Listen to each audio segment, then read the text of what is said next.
Welcome back to my channel, everyone. So today we'll be talking about probability of an event, which talks about simple event and compound event. And under compound event, we have union of an event, intersection of an event, and complement of an event. So sit back, relax, and enjoy this video tutorial. We use probability to describe uncertain events. When you accidentally drop a slice of bread, you do not know if it's going to fall with the buttered side facing upwards or downwards. Uncertainty presents itself to some degree in every event that occurs around us and in every decision that we make. We will now learn that all of these uncertainties can be described using the rules of probability theory, and that we can make definite conclusions about uncertain processes. Before we proceed further for probability of events, let's try to unlock first the following terminologies. Experiments. When we say experiments, it talks about activities such as rolling a die, tossing a coin, and other activities. Next, outcomes. When we talk about outcomes, it means these are the results of an experiment. So, from our experiment, like rolling a die, the result there could be the face with 1 dot, the face with 2 dots, the face with 3 dots, the face with 4 dots, the face with 5 dots, the face with 6 dots.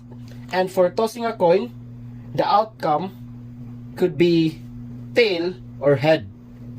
Now, for sample space. When we talk about sample space, it is the set of all outcomes. So when we say set of all outcomes, so for the rolling a die, we have 1, 2, 3, 4, 5, 6. So you will write that one in a set. So a set is written in this way inside these braces. And the sample space is denoted with the uppercase letter S. Next, the size of the sample space. When we talk about size, it means the total number. So, the total number of outcomes. For example, in rolling a die, the total number of outcomes there is 6. And for tossing a coin, the total number of outcomes there is 2. Next, the word event. It talks about the subset of sample space. So, if we have a sample space, event is just a subset of the all outcomes. So, it's just a part of the bigger outcome. Example of an event is getting ahead in tossing a coin. There are many different types of events that are applied in different situations. This time, we'll be focusing in simple and compound events. So let's differentiate simple and compound events.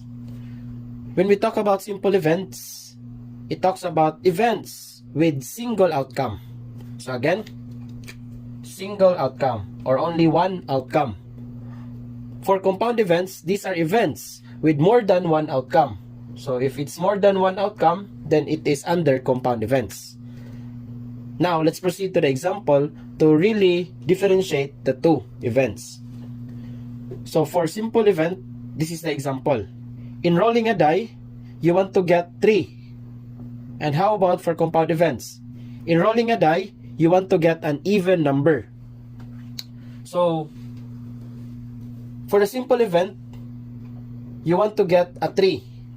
First, let's try to write the sample space.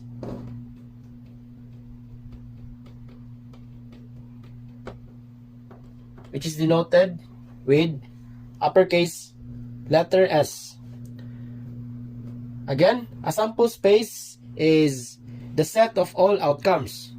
So when you roll a die, the outcomes are the following: 1, 2, 3, 4, 5, and 6. Now, if you are to be asked what is the size of your sample space, the size of your sample space is 6. Why? Because there are 6 elements. 1, 2, 3, 4, 5, 6. 6 elements. Each one of these data are called elements. So there are 6 elements. Next,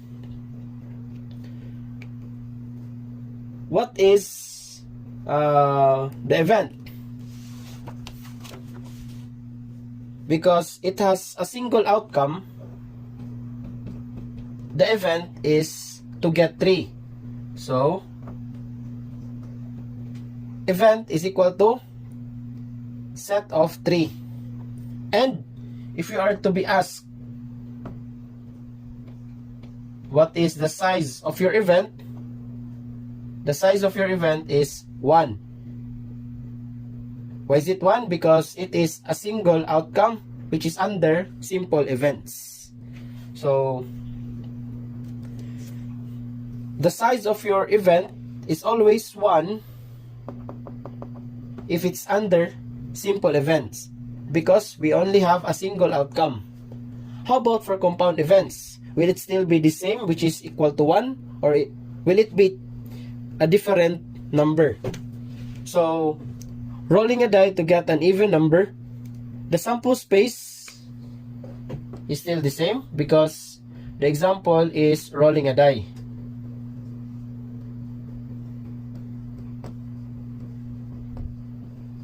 Next, the size of your sample space is still 6.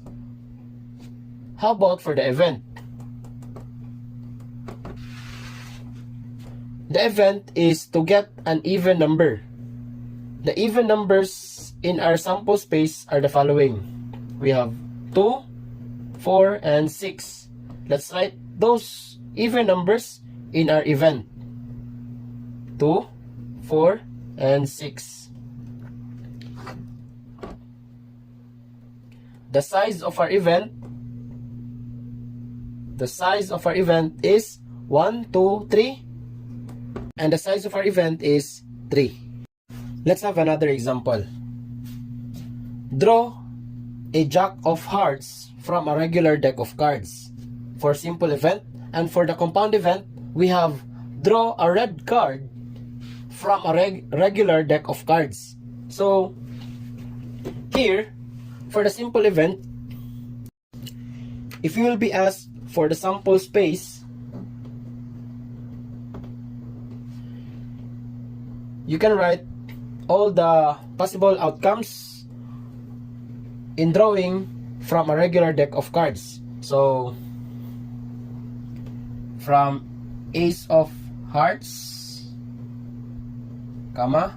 Ace of Diamond, Ace of Spade, and Ace of Club.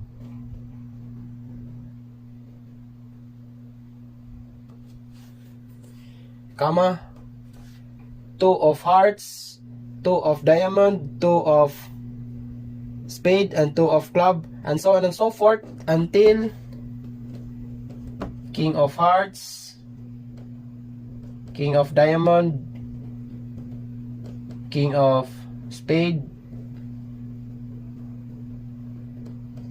King of Club.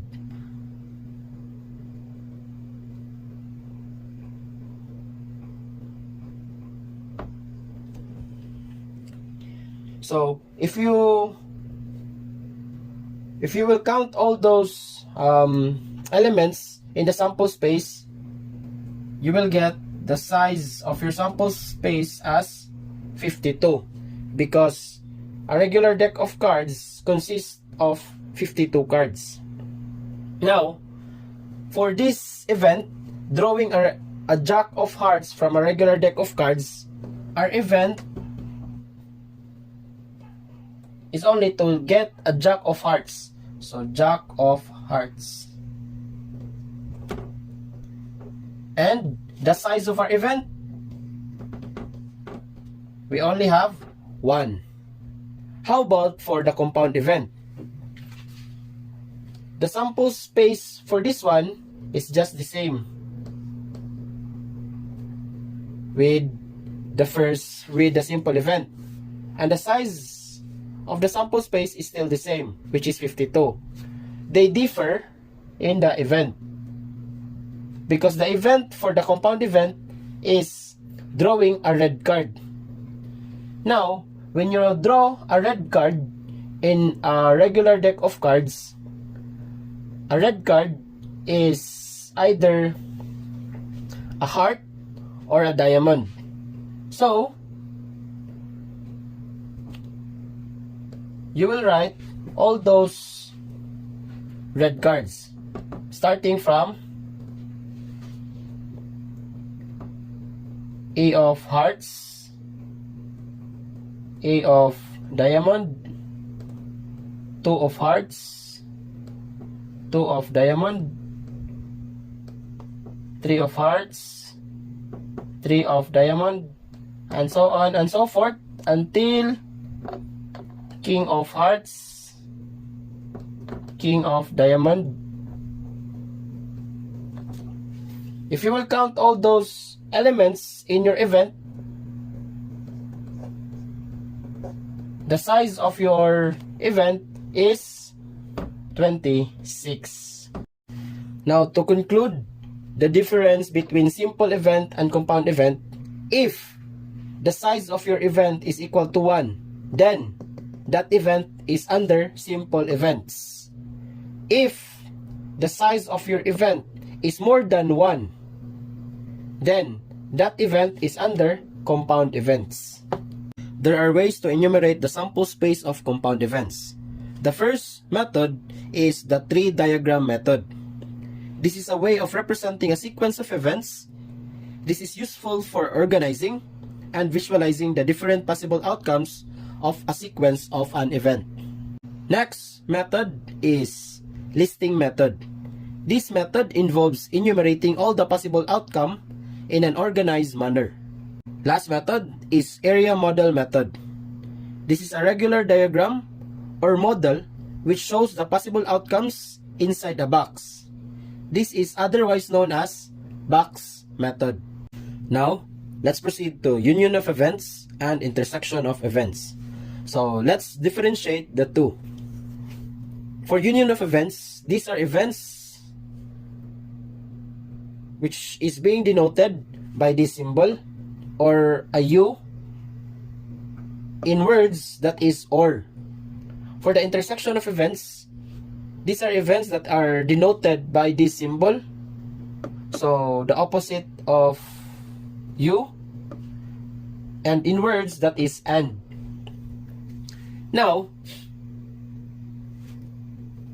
let's have some examples or figures of events that is under union or intersection. For union of events, this is the diagram. A union of B. So, this one is the event A, this one is the event B. The union of A and B is this one. So, they are being shaded. How about for intersection of events? When we say intersection, it is only the overlapping part. So, in this figure, the overlapping part is the middle part. So, this one is the intersection of A and B. Let's have more example under union and intersection of events. There are 500 students in a school. 220 like science subject, 180 like math subject, and 40 like both math and science subjects. Find the number of students who like either science or math. So assuming that this rectangle serves as our number of students in the school, so it should consist of 500 students. Now, out of those 500 students, it says that 40 likes science and math. So this circle indicates our science, while this circle indicates our math. So it says there that 40 students likes science and also math. So in between them is 40. Next, it says there that 220 students like science subject. So this circle is 220 because 40 students is already in this part. So 220 minus 40, we only have 180 to be written in this part. Still, this circle, which is science subject, is equal to 220. Again, this circle is 220. 180 plus 40. Next, for the math subject, it says there that 180 like math subject. Because 40 is already in this part, so what is to be written in this part is 180 minus 40, it is 140.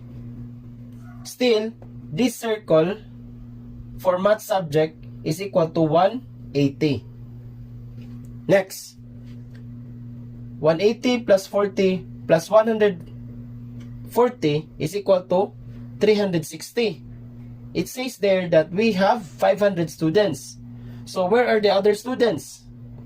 The other students like other subjects, which is equal to 140 students. So let's check. 180 plus 40 is 220. Plus 140 is 360. Plus 140, that is 500. Now, I would like you to find the number of students who like either science or math. So, when we say either, it means they like science and they also like math. So, either is equal to or. When we say or, it means union. So, we will be looking for the union of S and M. S union of M. To solve for that one, we have the formula. The formula is S plus M minus the intersection of S and M. So we have intersection of S and M. Again, to solve for the union of S and M, that is equal to S plus M minus the intersection of S and M. Let's substitute. Our S is, it's not 180, but it is 180 plus 40. That's 220. Plus, our M is not 140, but 140 plus 40, because that is the circle of M. That is 180. Minus, what is the intersection of S and M?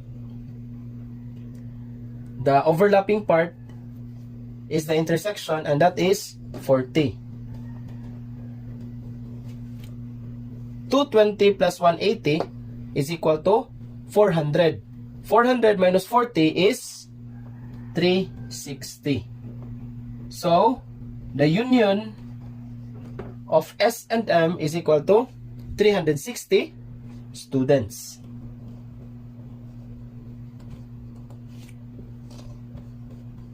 Without using this formula, we can also solve for the union of S and M. How? We know that union, when we shade these figures here, union of S and M is shading the parts of S until M. Okay? That's union. Now, what is being shaded should be added. 180 plus 40 plus 140. 180 plus 40 is 220. 220 plus 140 is 360. So, you can do using the formula, or you can also solve this one using the shading technique. And for the intersection of events, let's have the same problem but different given. So there are 500 students in the school, 220 like science subjects, 180 like math subjects, and there are 360 students who like science or math subjects. Find the number of students who like science and math subjects. So we are looking for number of students who like science and math subject. When we say and, it means intersection. So this part here is what we are looking for. Now, to solve for the intersection of S and M, we can use the derived formula of our union of events. So this part here will be transferred to the other side using addition property of equality, and this part here will also be transferred to the other side using addition property of equality. So it will result to this one, S plus M, S union of M. So let's substitute. S is 220 plus math is 180 minus 360. 220 plus 180 is 400 minus 360, that will equal to 40. So the intersection of S and M is 40 students.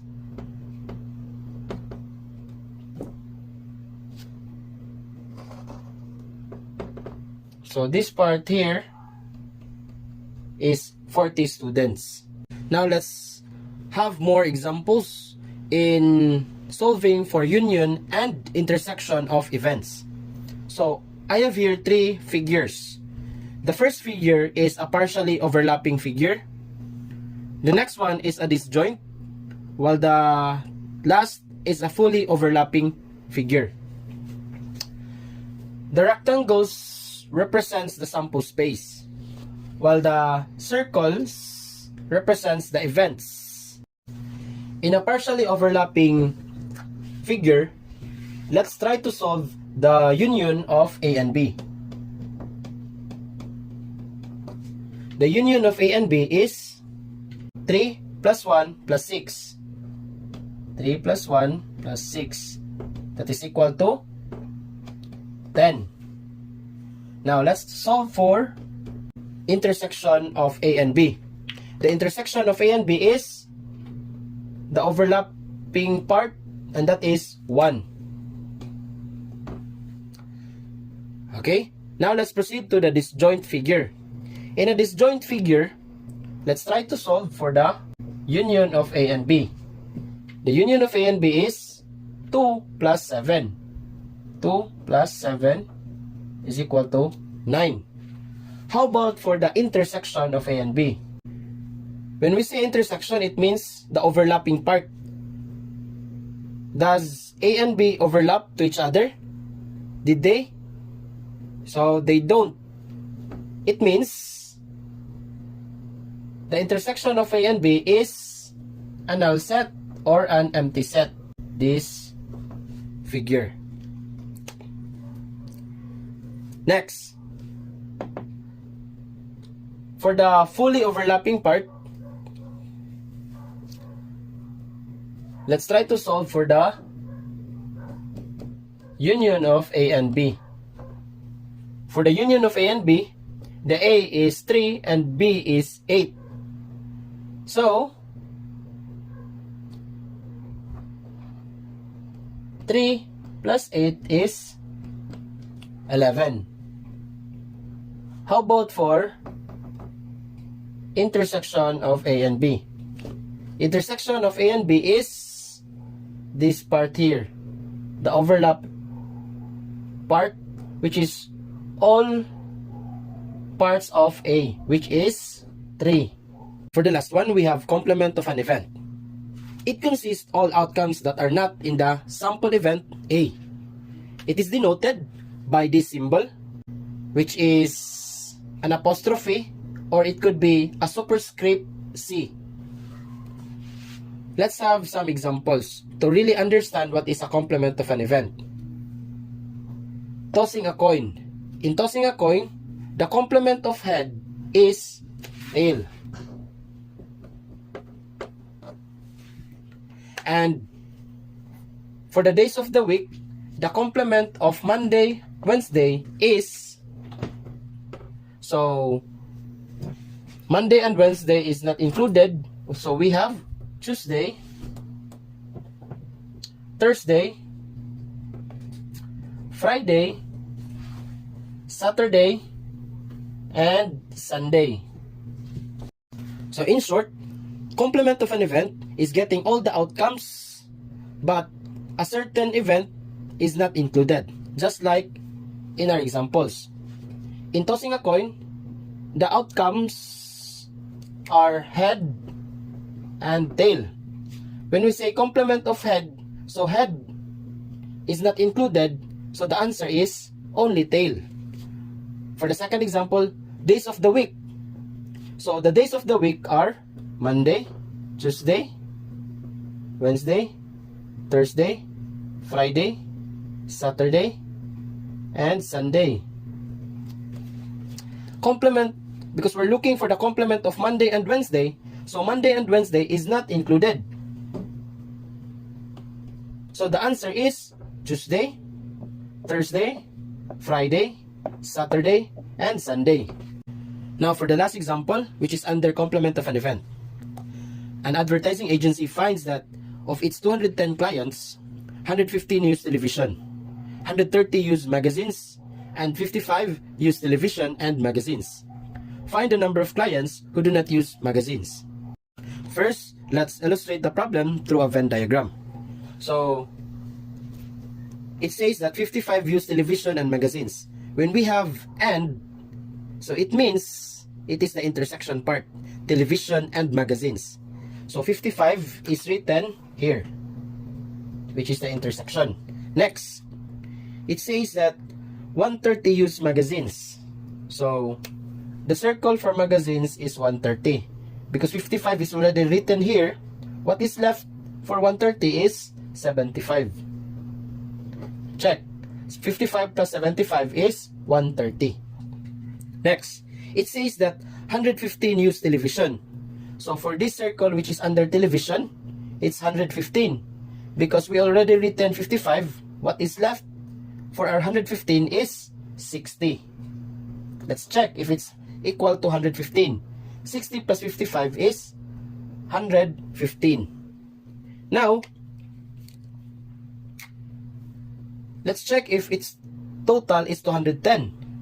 60 plus 55 is 115. Plus 75, that is equal to 190. So it's not equal to 210. So where is the 20 clients? The 20 clients is found outside. So it's neither television nor a magazine. Since we're looking for the clients who do not use magazine, so it implies that we need to get the complement of event M. So what we're looking for is these persons here. Let's shade them, but not including the circle for M.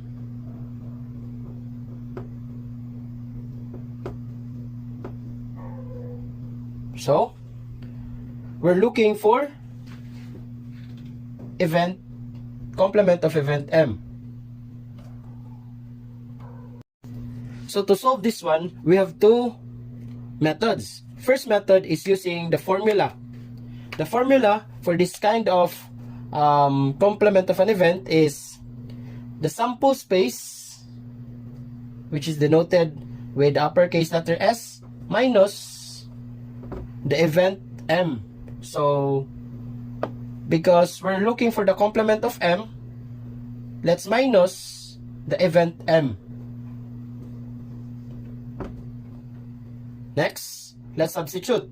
Sample space is 210 minus M is 55 plus 75. That's 130. 210 minus 130 is 80. So the complement of M is equal to 80 clients or 80 customers.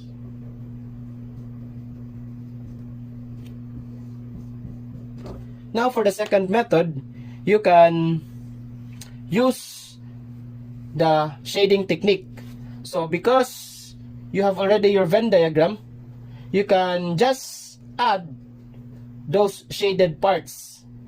So the shaded parts are this one, which is 60, and the outer part, which is 20. 60 plus 20 is 80. Again, for the second method, which is the shading method or shading technique, just add the shaded parts. The shaded part here is 60 plus the shaded part outside is 20. That is equal to 80. So 80 clients, which is just the same with this one. That ends my discussion for week 6. I hope you've learned something, and see you on my next video tutorial. Bye bye.